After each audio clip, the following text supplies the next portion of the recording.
సభాధ్యక్షులు సహచార మంత్రివర్యులు కృష్ణారావు గారికి, పెద్దలు గౌరవనీయులు రాష్ట్ర ముఖ్యమంత్రి వర్యులు రేవంత్ రెడ్డి గారికి, మాజీ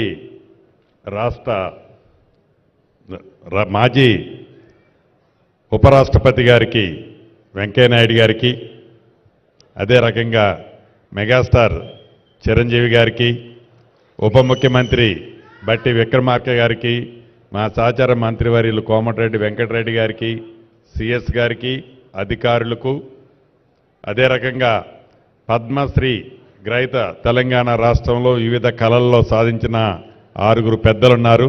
వారందరికీ, వేదిక మీద ఉన్న అధికారులు, వేదిక మీద ఉన్న ప్రేక్షకులందరికీ మనస్ఫూర్తిగా హృదయపూర్వక నమస్కారం.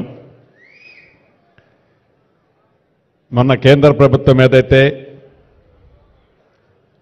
పద్మ విభూషణ్ పెద్దలిద్దరికీ మన ప్రాంతం నుంచి తెలుగు వారికి వెంకయ్యనాయుడు గారికి, మెగాస్టార్ చిరంజీవి గారికి ఇచ్చారో, వ్యక్తిగతంగా నా తరపున, రాష్ట్ర ప్రభుత్వ తరపున వారికి అభినందనలు, కృతజ్ఞతలు తెలియజేసుకుంటున్నాను.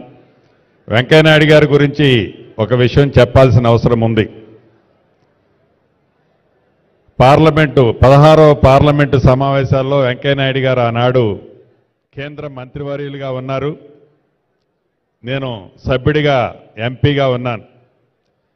ఈ పార్లమెంటు సమావేశాలు జరిగేటప్పుడు జనం, అంటే సభ్యులమైన మేము అనేక కారణాల చేత ఆ సమావేశాల్లో, ఆ హాల్లో ఎవరికి తోచింది వారు మాట్లాడుతుంటాం. కానీ వెంకయ్యనాయుడు గారు మైక్ తీసుకున్నారు అంటే వారికి ఉన్న భాష మీద పొట్టు, అది ఏ భాష అన్నా కానివ్వండి, తెలుగు కానివ్వండి, హిందీ కానివ్వండి, ఇంగ్లీష్ కానివ్వండి, ఏ భాషలోనైనా ఆ సభని ప్రశాంతతలోకి తీసుకురావాలి అంటే వెంకయ్యనాయుడు గారు మైక్ తీసుకుంటేనే ప్రశాంతతగా వచ్చేది. అంత పెద్ద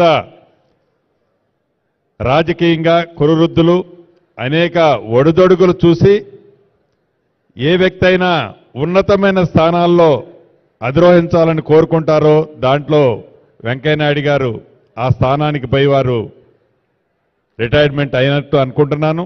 మనస్ఫూర్తిగా భగవంతుడు వారికి నిండా నూరేళ్లు ఉండే విధంగా భగవంతుడు దీవించాలని కోరుకుంటూ, అదే రకంగా చిరంజీవి గారు, నేను చిరంజీవి గారి ఫ్యాన్ని. నా చిన్నతనంలో